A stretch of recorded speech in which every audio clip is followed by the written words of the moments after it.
Kada su tvorci zagrebačkog hokejaškog ludila počinjali s projektom Medveščak, nisu ni zamišljali da će klinci uz nogomet, rukomet toliko poluditi za ovim brzim, dinamičnim i zanimljivim sportom.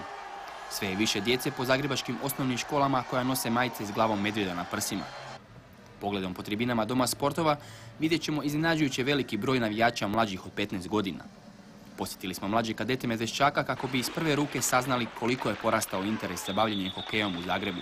Mi smo od početka ove sezone upisali veliki broj klinaca u školu hokeja, a i ne samo tih malih, nego interes se pokazuje i u ovim starim kategorijama. Međutim, nažalost, djecu sa 15-16 godina, nažalost, ne možemo primiti zbog specifičnosti sporta i ranog kretanja u ovaj sport. Već sa 4 do 8 godina primamo u školu hokeja.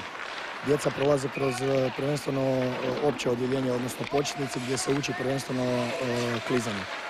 Tu koristimo i osobe iz umjetničkog klizanja, gdje metodičkim postupcima savladavaju prve korake klizanja.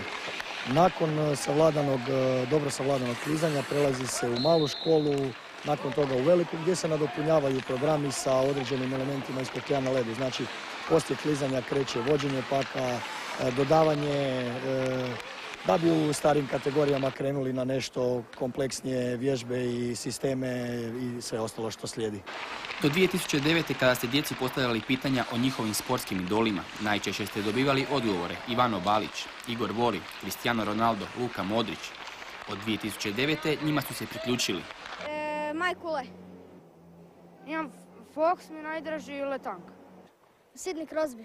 Chris Powers je dobar. Dominik Hašo koji je prije igrao u NHL-u.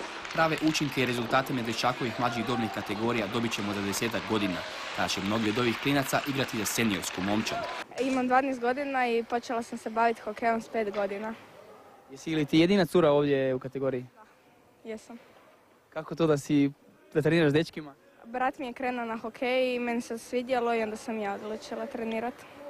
Dragi roditelji, ako želite da i vaše dijete bude dio Zagrebačke škole hokeja, nekoliko informacija za vas.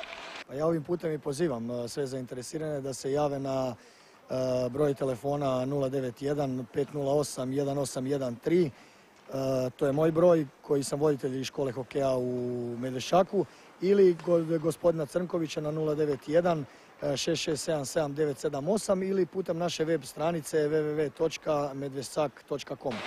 Tko zna, možda će Hrvatska 2018. ili 2022. na zimskim olimpijskim igrama dobiti još jednu nacionalnu selekciju zbog kojeg ćemo se tresti, znojiti i ostajati budni do ranih jutarnjih sati.